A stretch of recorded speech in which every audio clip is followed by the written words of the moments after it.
84 लाख यहाँ बताई गई है प्रजाति जो होती है जिसमें एक आत्मा भ्रमण करता है। 80 लाख के ऊपर बात करता हूँ। 9 लाख जलचर है, 10 लाख पक्षी, 11 लाख कृमि कीट, 20 लाख वनस्पति, 30 लाख पशु। कंप्लीट। बाकी के जो 4 लाख है वो मनुष्यों की प्रजाति, मतलब किस प्रकार से क्या अलग स्पीसीज की बात हो रही है, ऐसी जो समझते हैं। शुरू करते हैं। 4 लाख में आते हैं मानसिकता भिन्न प्रकार के। मानसिकता भिन्न प्रकार के कैसे कैसे? जैसे ज्यादा कामी व्यक्ति, ज्यादा भोगी व्यक्ति, ज्यादा क्रोध करने वाला व्यक्ति, ज्यादा लोभी व्यक्ति, ये अलग अलग मेंटलिटी। एक पहले इस चीज पे क्लियर कर देते हैं। जो व्यक्ति ज्यादा लालच करता है, ज्यादा उसके मन में स्वार्थ उत्पन्न है, ग्रीड ज्यादा है, उसको धन चाहिए किसी भी कंडीशन में, ऐसे व्यक्ति भी हैं। 10 रुपए के पीछे भी कुछ भी कर लेते हैं। एक वेराइटीज। ऐसे व्यक्ति जो अहंकार में चूर रहते हैं, उनको ऐसा लगता है कि वही सर्वज्ञानी है, बाकी सबके सब मूर्ख हैं। उनको ऐसा लगने लग जाता है कि हम जो कहते हैं वही वास्तविकता है, भगवान जो कहते हैं वो गलत है। ऐसे कई लोग हैं, उनके नाम मैं नहीं लूंगा, पर उनको लगता है कि भगवान भगवान नहीं है, हम ही भगवान है। जो भगवान ने कहा वो भी सही नहीं है, और उन लोगों ने अपनी भगवत गीता भी लिख दी है, एक अलग उस चीज पे है। ये भी एक वेराइटीज है इसमें। वो नहीं, जैसे 4 लाख जो बच रहा है उस पर हम डिस्कशन कर रहे हैं। बाकियों का तो समझ जाते हैं, मोटा मोटा बोला जा रहा है कि 9 लाख जलचर है तो पानी में रहने वाले। अब उसमें मछली लगा लो, स्टार फिश लगा लो, ऑक्टोपस लगा लो, मगरमच्छ लगा लो, कुछ भी लगा लो। पर जो बात यहाँ पे हो रही है कि 4 लाख जो बचे मनुष्य हैं, उसमें से अभी मैं वेराइटीज के ऊपर बात कर रहा हूँ। तो वेराइटीज में ये भी एक प्रकार है जो लोग गंदे रहते हैं, हमेशा सफाई नहीं करते हैं। ये भी एक मेंटेलिटी है प्रकार की। और इसमें यदि वेराइटीज की मैं बात करूं तो और अलग अलग वेराइटीज इसमें हो सकती है कि कई लोग ऐसे हैं जो हमेशा एक एक्ट में जीते हैं, उनकी रियलिटी कभी दिखती नहीं है, वो हमेशा एक एक्ट में रहते हैं। मतलब उनको, वो अपने सेल्फ कॉन्शियस बहुत ज्यादा होते हैं। झूठी शान के पीछे वो कुछ भी कर लेते हैं। बड़ी बड़ी कारों में घूमना, है ना, बड़े सोने की क्या कहते हैं चेन डालते हैं गले में, नशा कर रहे हैं, दाढ़ी बाल बढ़ा रखा है, रात को क्लब में जा रहे हैं, ये भी एक वैरायटी है। अब यहाँ तक आपको थोड़ा समझ में आ गया होगा कि जो वैरायटीज है जिसमें सोल जाता है वो क्या है। अब इसमें भी शुद्धता किसमें है, सौभाग्य किसमें है कि यदि जो चेतना है इंसान की उस वैरायटी में प्रवेश करे जिसमें उसका जन्म एक भक्त परिवार में हो, एक वैष्णव संघ में हो, जहाँ पे वैष्णवों की संगति उसको प्रदान हो, ताकि वो भगवत कार्य में उन्नति कर सके। क्योंकि ये भी एक सौभाग्य है कि 84 लाख में, 4 लाख में जो मनुष्य की वैरायटी है उसमें भी वो इंसान ऐसे फैमिली में जन्म ले जो इंसान की भावना कैसी हो, कीर्तन करने वाली, सदकार्य करने वाली, दान पुण्य ये सब करने वाली, भगवान कृष्ण को समझने वाली, भक्ति करने वाली। ये भी सौभाग्य है। अब 4 लाख वैरायटी जो बताई है, जैसे मैंने बोला 80 लाख कवर, 4 लाख बचा। 4 लाख में से ये डिस्कशन हो गया कि अलग अलग वैरायटीज हैं इंसान की। इसके अतिरिक्त जो प्रजातियां आती हैं, जैसे कहते हैं 4 लाख इंसान है, तो इसके अतिरिक्त जो प्रजातियां आती हैं अगर मैं उसकी बात करता हूं तो वो इस तरीके से समझिए, जिसमें आते हैं भूत प्रेत, पिशाच हो गए, डाकनी हो गई, डायन हो गई, ये सब प्रजाति है। उसके बाद यक्ष हो गए, देवता हो गए, अलग अलग फिर और प्रजातियां आती रहती है। गंधर्व हो गए, वो फिर अलग है। उसमें से कुछ जो है वो भोग योनियों में चली जाती हैं, और कुछ यहाँ पर है जिसमें हम ट्रेवल करते हैं। तो यहाँ पे जिस चीज के ऊपर मैं बात करने वाला हूँ, ट्रेवल करते हो तो ठीक है, पर जिस चीज पे बात अभी करूंगा वो ये है कि भूत प्रेत भी एक यूनि है। अगर इस चीज को मैं कंसिडर करूं तो किस तौर पे कर सकते हैं। इस चीज को समझने के लिए पहले समझो कि जो इंसान है जिस तरीके के कर्म करता है उसके अनुसार उसको शरीर प्रदान होता है। मांस खाते हैं, अपना आचरण हमने पशु जैसा रखा है, तो उस क्रिया को करने वाला सिमिलर उससे उसके जैसा प्राणी जो होगा उसमें उसका दोबारा जन्म होगा। ये तो बात ठीक है, समझ में आता है। पर भूत बनने वाले क्या है, तो ये समझिए कि 3 शरीर होते हैं।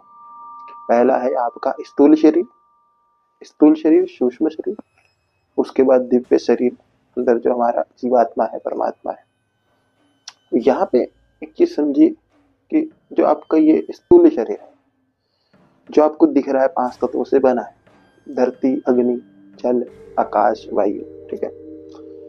इस 5 तत्वों से बने शरीर को मैं नष्ट कर देता हूँ किसी भी कारणवश, समझ के चलो मैंने इसको नष्ट कर दिया। इसकी अवधि लिखी थी, इसमें जीना है 50 साल, और मैंने इसको 30 में नष्ट कर दिया। तो मैंने इसको नष्ट करा है, इसके अंदर जो बैठा है सूक्ष्म शरीर, मैंने स्थूल शरीर को नष्ट किया, सूक्ष्म शरीर वो किसका बना है?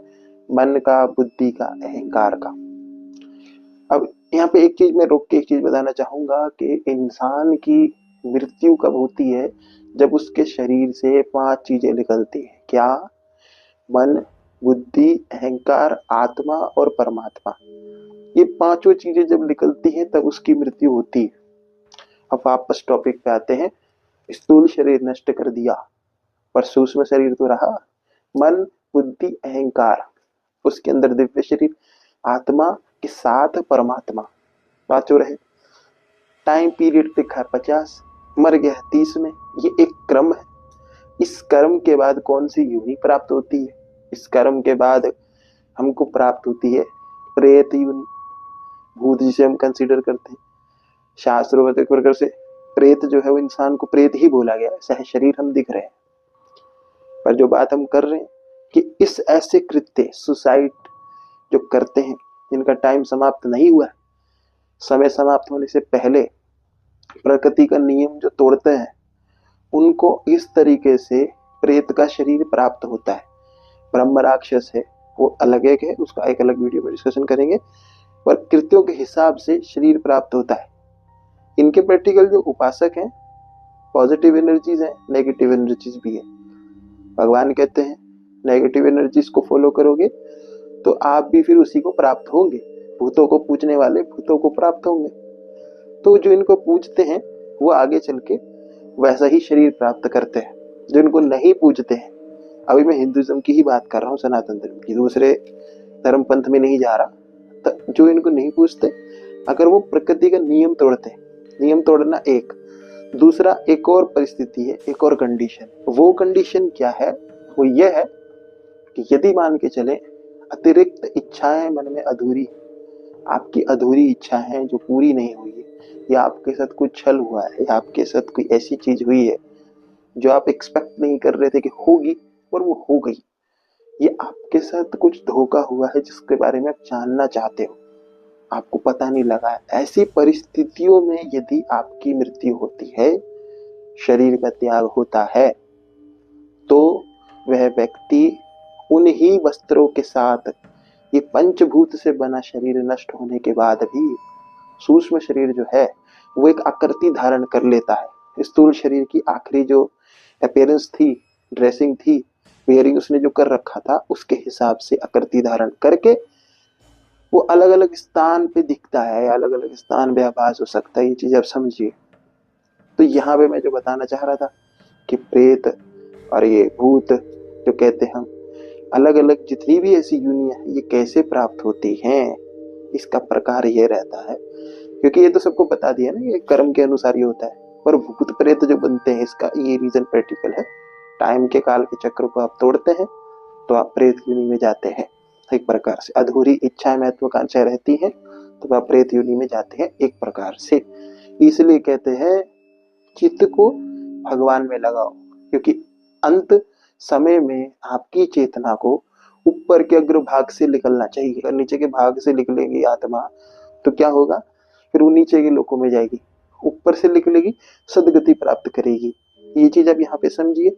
इसलिए आजीवन चैंटिंग माला करना, 4 नियमों का पालन करना, एकादशी रखना, ये सब इसलिए हमारे अंदर भगवान का सिमरन हमेशा रहे। हमारा चित्त, हमारी मानसिकता जो है कि भगवान का सिमरन हमेशा करती रहे, ताकि जब इस शरीर का त्याग हम करें उस क्षण भी भगवान का सिमरन हमारे मन में चलता रहे। तो अभी का जो वीडियो था वो इसी चीज के ऊपर था कि प्रेत, भूत, पिशाच जो होते हैं, ये सब यूनिया जो है कैसे प्राप्त होती है, ये चीज मेरे को बतानी थी। आशा आपको समझ में आया होगा। इस चीज से कुछ भी सीख मिलती है उसको धारण करें। आपको जो समझ आया कमेंट में बताएं।